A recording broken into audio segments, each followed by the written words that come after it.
Epístola de Tiago, capítulo 1, versículos de 1 até o verso de número 4.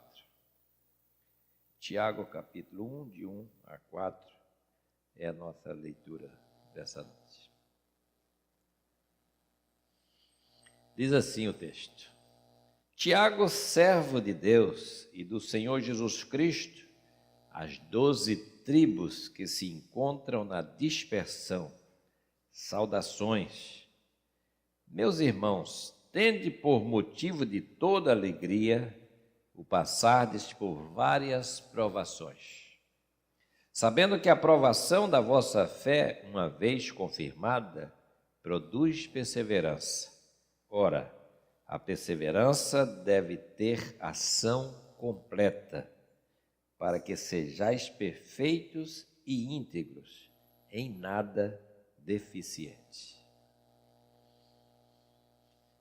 Nós estamos terminando esse ano de 2017, faltam poucas semanas, e nós estamos vendo aqui nesse período, nessas semanas que nos restam,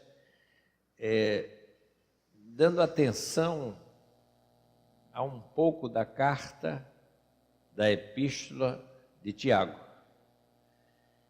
E atenção porque, como eu me referi no domingo passado, Tiago foi tão massacrado assim nesse ano de 2017, foi tão assim, deixado de lado, visto porque desde o século XVI, a visão em relação a Tiago não era uma visão boa. A compreensão da carta, a compreensão do texto, era uma compreensão assim, deficiente. A hermenêutica bíblica, ela tem esses problemas, essas dificuldades. A hermenêutica é uma ciência, é um estudo que a gente trata dessa questão da interpretação. E a interpretação do texto é algo que evolui com o tempo. É algo que a gente precisa se dedicar muito para poder, compreendendo como usar as ferramentas, como usar aquilo de que nós dispomos para mergulhar no texto, para buscar, entender e compreender aquilo que de fato o autor está querendo passar para nós. Ou seja, é tentar ver o que, por exemplo, Tiago viu. Quando a gente lê Romanos, é tentando ver o que nós não estamos vendo, mas Paulo viu. Ele viu alguma coisa, e esses autores viram alguma coisa, que deixaram eles maravilhados. E aí a gente lê hoje o texto, e às vezes não percebemos isso, essa é a dificuldade. Eles perceberam. E aí a gente se defronta com o texto, o que esse autor viu que eu não estou conseguindo ver? A hermenêutica trata disso, a interpretação do texto trata disso. Os problemas em relação a Tiago são problemas antigos. Até o segundo século da história da igreja, nenhum dos autores, dos chamados pais da igreja, mencionou esse texto assim como um texto canônico.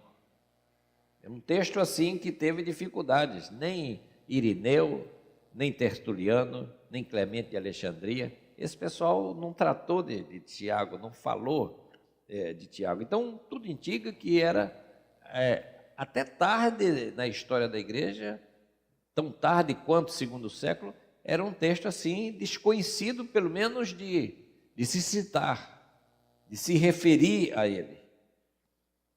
Então, havia dificuldades. Uma das razões de se questionar Tiago tem a ver quem seria esse Tiago. Quem seria essa pessoa? Seria Tiago o irmão do Senhor? Pelo menos na tradição da igreja, ficou acertado que esse Tiago era o Tiago, o irmão do Senhor.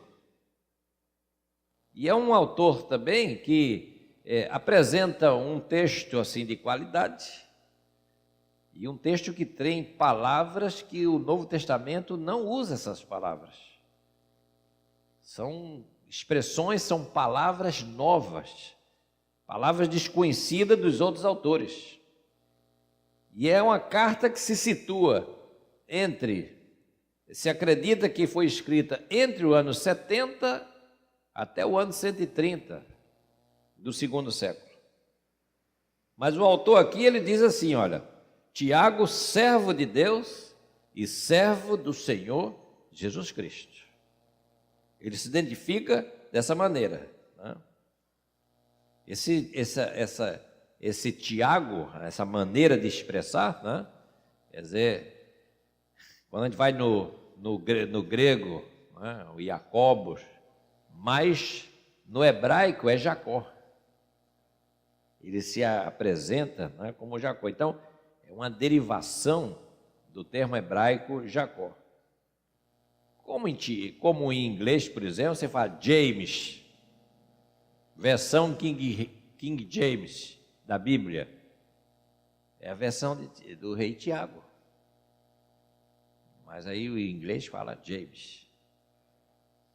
Quer dizer, então, a gente às vezes não percebe, né, de uma língua para outra, a palavra ou o mesmo nome, ele muda, tem uma variação, né?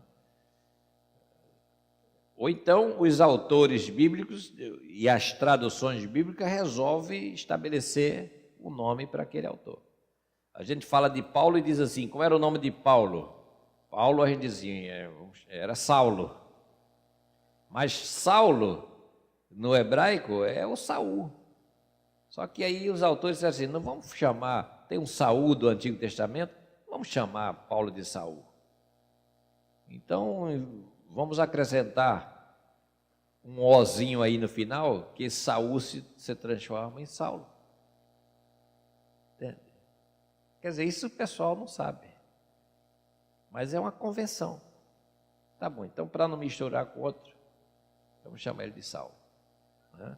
São as questões assim, das interpretações, das composições, da maneira como o texto ele vai chegando para nós. Se esse Tiago é o Tiago, irmão do Senhor, porque há pelo menos 4, 5 Tiagos, né? Mas se esse é o Tiago, irmão do Senhor, essa escrita aqui estaria por volta pelo menos dos anos 60 depois de Cristo.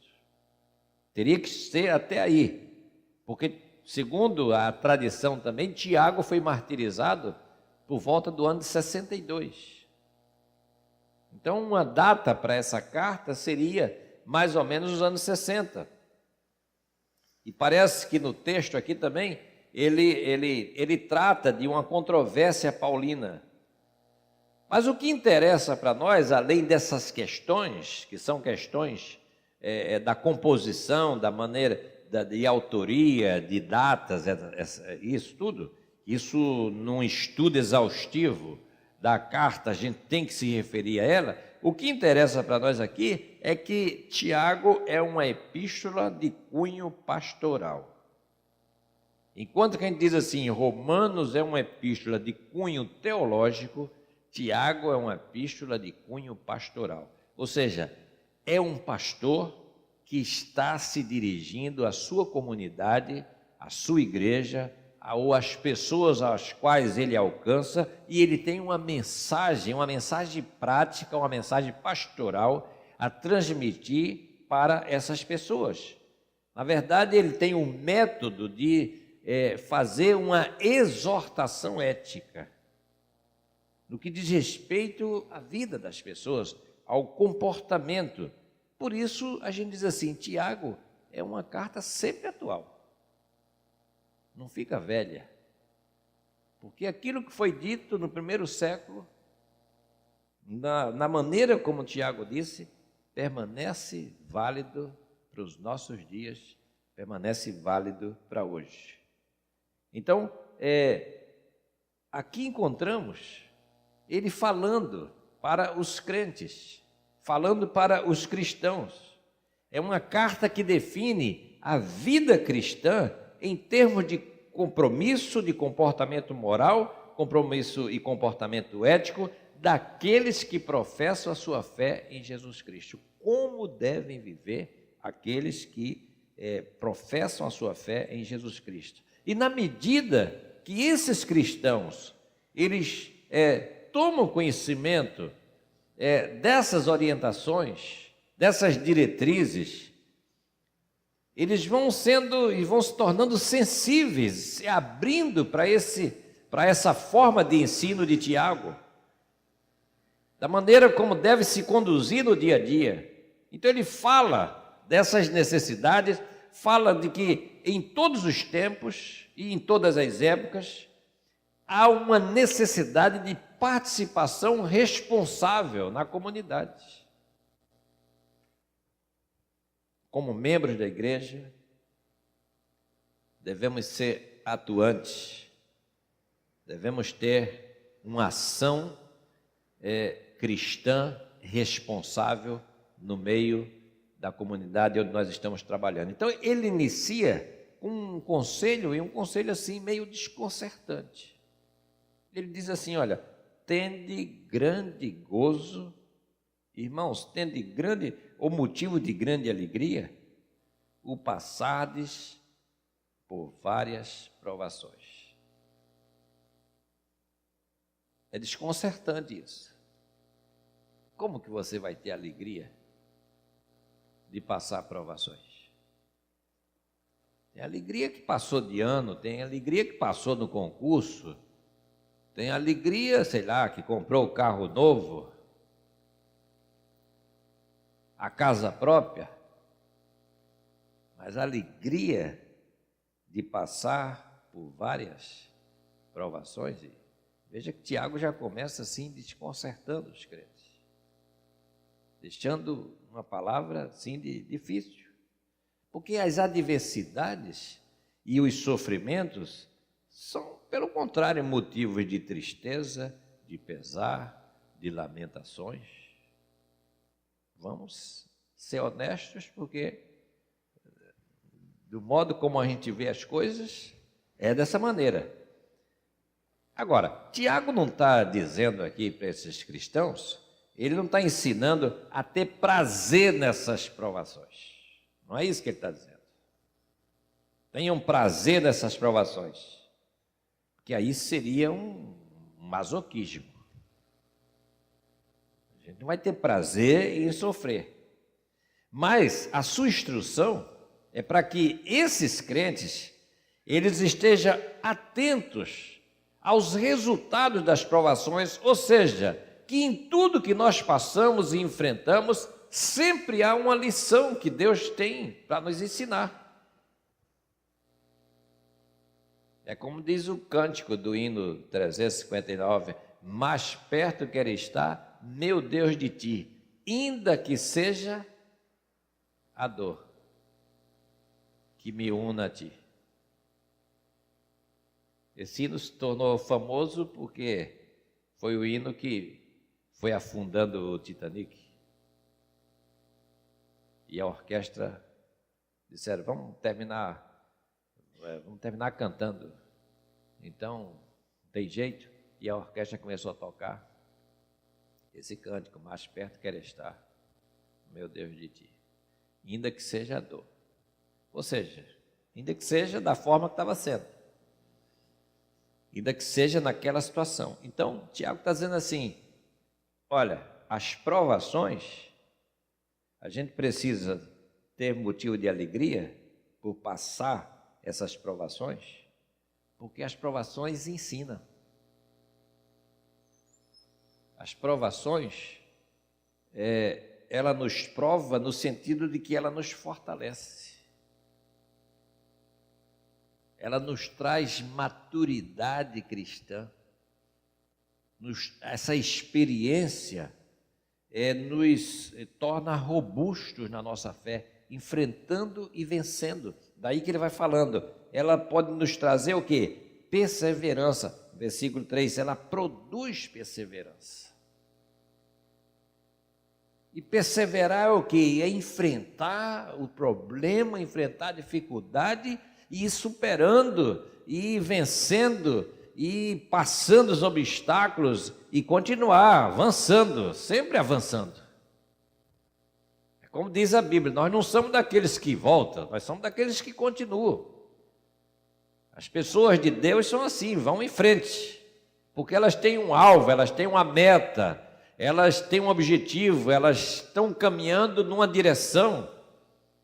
E o autor de Hebreus diz assim, esse nosso alvo é Jesus Cristo, aquele que é o consumador, o autor da nossa fé. Então, o que Tiago está dizendo aos crentes é o seguinte, estamos passando dificuldade, gente, e ele estava passando mesmo. Imagina a década de 60 do primeiro século, se você entrar na história vai ver quem é que governava. O governo ainda era de Roma. E quem mandava? Nero. Não foi fácil o tempo de Nero. Nero foi um dos imperadores mais terríveis. Queria iluminar Roma, besuntava um cristão, colocava besunto nele e mandava acender, que era igual para ser uma tocha. Era sofrimento. A igreja sofreu naquele tempo. Tiago está escrevendo num contexto desse. É para desanimar ou não é? É para desanimar. A gente às vezes passa umas besteiras aqui, umas bobagens, a gente quer desanimar. Não vou mais para a igreja não, porque foi lá e não sei o que, fizeram isso comigo, me olharam de cara feia, eu vou sair dessa igreja. É assim ou não é, gente? A gente faz isso. Não vou mais continuar. Aí Tiago diz, gente, não é assim. As provações, Deus permite as provações. E permite para quê? Para que a gente desde ser menino, para que a gente desde ser criança, de ser infantil. Paulo diz, tem as coisas próprias de menino e tem as coisas próprias de adulto. Nós não somos mais meninos. Nós somos adultos. E se somos adultos, vamos fazer as coisas próprias de adulto. Se a gente estivesse falando aqui para uma classe de criança, era outra forma de falar das coisas de Deus. Era de outra maneira. Mas a gente falando para adulto, é dessa maneira. Tem provação? Tem provação. Não é para enganar ninguém. E Deus permite a provação? Permite a provação. E é para mim ficar? Não é para você ficar. É para a gente perguntar assim, é para a gente dizer, mas por que estou passando isso? O que Deus tem a me ensinar nessa situação? Sempre tem algo a nos ensinar. Sempre tem um ensinamento, algo que a gente precisa amadurecer, que a gente precisa crescer, que a gente precisa ter discernimento. Sempre Deus está nos ensinando através das experiências da vida, das dificuldades da vida. Então não é para ter orgulho de sofrer, é para enfrentar a adversidade, é para enfrentar o sofrimento. Tertuliano disse que não é o sofrimento que faz o Marte. O que faz o Marte são as razões e a finalidade porque alguém suporta passar aquela situação. Ou seja, quem enfrenta porque tem uma meta, um objetivo. Há uma finalidade, além de todas aquelas experiências que está se passando. Então, a lição que Tiago quer nos ensinar é que quando vierem essas provações, quando nós estivermos enfrentando, sejam elas recebidas com sabedoria. E essa sabedoria construtiva, para que a gente tenha paciência, discernimento, não fazer recriminações desesperada, mas agir com reflexão. Porque a gente diz assim, irmãos, olha, Deus está no controle de tudo. E isso não é falso, é verdade. Ele está no controle de tudo. Até das provações das quais eu estou passando. Quando a gente vê Paulo dizendo em Romanos, tudo coopera para o bem daqueles que amam, tudo é tudo mesmo, mesmo essas provações. Alguém leia, por exemplo, Salmo 119, versículo 71. Esse versículo aí bem conhecido. 119, verso 71. Como diz o salmista?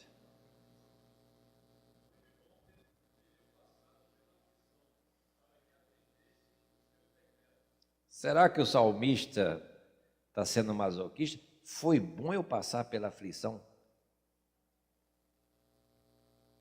Então a gente tem que entender o propósito. Ele não tá feliz por ter passado, mas ele está dizendo foi bom por quê? Pela finalidade da coisa. Foi bom por quê? Porque eu aprendi muita coisa. No meio das aflições, Deus me ensinou um monte de coisas. Eu não enxergava isso, mas passei a enxergar. Então foi bom. Hoje eu sou um crente, eu tenho uma relação com Deus muito mais sólida, muito mais firme, muito mais segura. Eu não estou aí, como diz lá Mateus capítulo 11, como um graveto balançando de um lado para outro, dependendo de onde o vento dá. Estou ali, firme. Jesus disse isso de João Batista. João Batista não é um graveto não, gente, que balança conforme o vento. Isso é um homem firme, crente. Cortaram a cabeça dele, mas era um homem de Deus. E foi um homem de Deus até o fim. Então, essa é a experiência que Tiago está dizendo para nós. Ele usa a palavra aqui, peirasmos, para essa provação, que às vezes também é traduzido por tentação, mas aqui, da forma como o Tiago está colocando, essa palavra tem o sentido de provação. Deus prova a nossa fé. A fé de Jó foi provada. Ele passou por uma experiência dura, duríssima, a gente diz assim. E apesar de ter falado algumas coisas em algum momento, porque é natural, é humano, mas ele soube dizer no fim, lá no capítulo 42, eu te conhecia só de ouvir. Ou seja, meu conhecimento era muito superficial. Mas agora meus olhos te veem, e eu me abomino no pó e na cinza, ou seja, eu não sou nada. Quem sou eu para questionar? Que teve uma hora que Jó quis questionar, quis falar umas coisas, é o desespero também da situação que estava vivendo, e Deus deixou ele passar tudo aquilo, estava sendo provado, mas no final a sua fé é confirmada.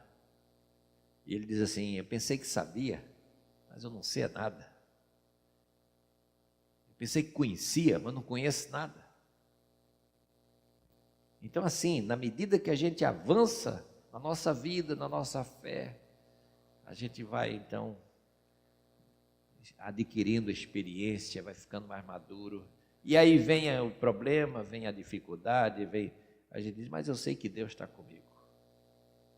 Vem a enfermidade, tá, mas eu sei que Deus está comigo. É a diferença da casa construída sobre a rocha e a casa construída sobre a areia. Essa casa sobre a areia não vai durar nada. Não vai para lugar nenhum. Ela vai cair na primeira chuva. Mas a casa da rocha, ela permanece. Então, irmãos, essas são as lições principais desse pequeno trecho que nós lemos aqui de Tiago. Né? Tiago, então, está dizendo a essa igreja sofrida, igreja perseguida, igreja, como ele diz aqui, as 12 tribos que se encontram na dispersão. Dispersão era o pessoal espalhado em muitos lugares. É a igreja que se espalhou, que está assim, não está mais ali concentrada em Jerusalém. Há os cristãos, as 12 tribos, na dispersão. Essa gente que está por aí, mas é povo de Deus, a igreja de Deus. E ele chama meus irmãos, se dirige a eles com muito carinho. Vocês estão passando provação, vocês estão passando dificuldades, mas saibam, não é, que a provação ela é dada para que, uma vez pela fé, essas provações sendo confirmadas, ela produz perseverança, produz maturidade. E aí a gente vai dizer como o grande Jó, não é? Eu sei que ele vai me matar. Teve uma hora que Jó ficou tão desesperado que ele disse essas palavras: eu sei que ele vai me matar, eu não tenho dúvida. Ou seja, ele está acabando comigo, mas eu defenderei o meu procedimento. Ou seja, vou continuar sendo como eu sou. E ele diz assim: isso será a minha salvação.